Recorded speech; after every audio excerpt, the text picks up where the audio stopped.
Olá, pessoal, tudo bem com vocês? Sejam bem-vindos a mais uma aula de língua portuguesa. Aqui, professora Gislane. Estamos no SEAD, Centro de Ensino à Distância, e eu espero que você já esteja inscrito no nosso canal, porque tem muita coisa boa por lá. Bom, nós vamos falar nessa aula sobre uma coisa que eu considero importantíssima, que são as práticas de participação social. Ué, professora, mas o que é que isso tem a ver com a língua portuguesa? Bom, nós estamos estudando os gêneros normativos, os gêneros legais e as maneiras como nós podemos reivindicar os nossos direitos, participar socialmente através, é claro, da língua, do uso da língua, não é? Então, nós temos diferentes maneiras, diferentes formas de nos expressar, né? Usando a língua portuguesa, usando imagens, textos, desenhos, para expressar e participar socialmente. Então, é sobre isso que nós vamos falar nessa aula. Vamos lá para o nosso desafio. Você já percebeu que podemos participar da sociedade usando a nossa voz, nossa escrita e outras manifestações? Algumas são institucionalizadas e outras não. Vamos conhecê-las? Quando a gente fala de prática institucionalizada, nós estamos falando daquelas maneiras mais normais que nós usamos no dia a dia através das instituições legais para participar. Mas existem maneiras através das instituições, existem maneiras que não passam pelas instituições, é isso que a gente vai entender nessa aula. Então, olha só, o que são práticas institucionalizadas de participação social? São formas organizadas e oficialmente reconhecidas de participação da população na vida política, social e cultural de um país. Essas práticas são regulamentadas por leis, normas ou instituições públicas, como escolas, governos, ONGs e conselhos. Então, essas práticas institucionalizadas, elas passam por instituições. Então, pelas escolas, pelos governos, pelas ONGs, pelos conselhos. Então, quando nós temos, por exemplo, um regimento escolar, a construção de um regimento é uma prática institucionalizada de participação social, porque ali as pessoas da escola, através daquela instituição, vão definir como querem que aquela escola atenda a comunidade, né? Ou como devem ser as regras daquela escola para atender a comunidade. Então, passa pela instituição, que é a escola. O voto é uma prática institucionalizada, né? Que é definida pelo nosso modelo de Constituição, né? Pelo nosso modelo de eleição. Também é uma prática institucionalizada. Mas nós vamos ver que existem algumas práticas que não são institucionalizadas. Então, olha um exemplo aí. Exemplos de práticas institucionalizadas. As eleições. Votar para escolher representantes, presidente, prefeito ou vereadores. Conselhos escolares ou municipais. São grupos formados por representantes de comunidades para discutir melhorias em áreas como saúde, educação e juventude. Audiências públicas são reuniões abertas onde a população pode opinar sobre obras, leis ou decisões públicas. Associações de bairro ou grêmios estudantis. Organizações formais para defender os interesses de um grupo. Projetos sociais ou ações em ONGs. Participação em programas reconhecidos ou estruturados. Então, essas maneiras aí são maneiras que nós usamos institucionalizadas para participar, né? Para tentar mudanças na sociedade. E é muito importante que o cidadão reconheça como essa participação ela é necessária, ela é importante para a nossa sociedade. Quando, por exemplo, eu tenho uma audiência pública na Câmara Municipal, que os vereadores querem ouvir a população sobre determinado assunto, por exemplo, sobre a coleta de lixo, sobre as escolas, sobre a educação na cidade.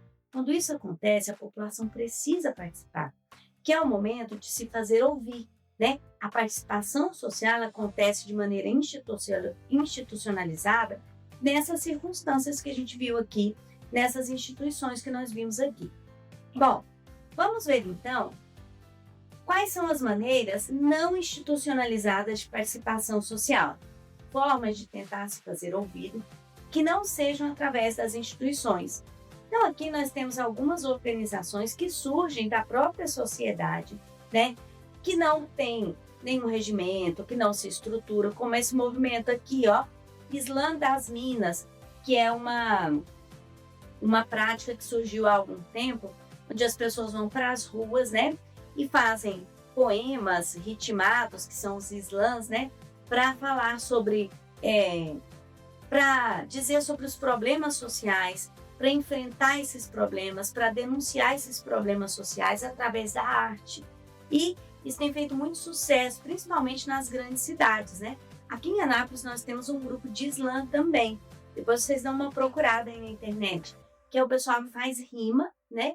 Para poder denunciar as mazelas da sociedade, as coisas ruins que acontecem através de poemas ritmados, através da arte, né?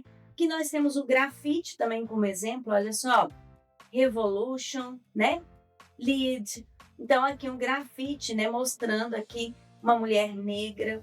Não são formas não institucionalizadas. Olha esses grafites que bacanas, que pintado aqui, ó, nos murais, nos muros das grandes cidades. Então, se você passar por aí, você vai observar que existem grafites mostrando situações do dia a dia, mostrando, denunciando coisas que acontecem. Aqui, por exemplo, tem uma menina que ela está fazendo aqui uma vistoria num PM, né? E passando a mão nele aqui, como às vezes alguns policiais, né, fazem com as crianças na periferia, denunciando violência policial. Aqui, olha, abuso sexual. Tem uma criança, um senhor idoso dando uma boneca, mas ele está escondendo uma florzinha aqui atrás. Por quê? Porque ele quer tentar conquistar essa menina. Isso é uma denúncia de abuso sexual através do quê? De um grafite pintado no muro.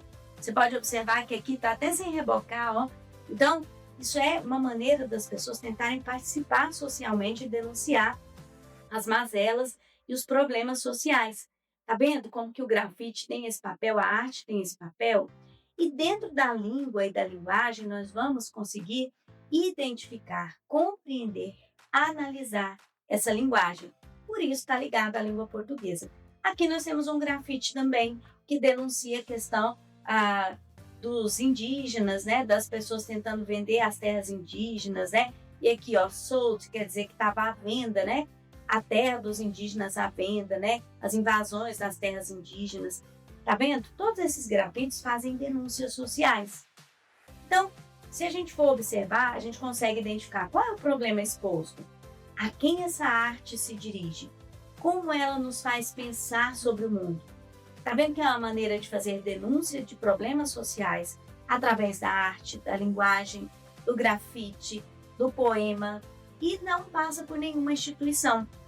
Isso parte do indivíduo, da pessoa ali de dentro da sociedade, que vê esse problema e de alguma forma está revoltado com aquilo, quer denunciar e usa a arte, usa outras maneiras para fazer essa denúncia. Isso são práticas não institucionalizadas de participação social e fazem a gente refletir.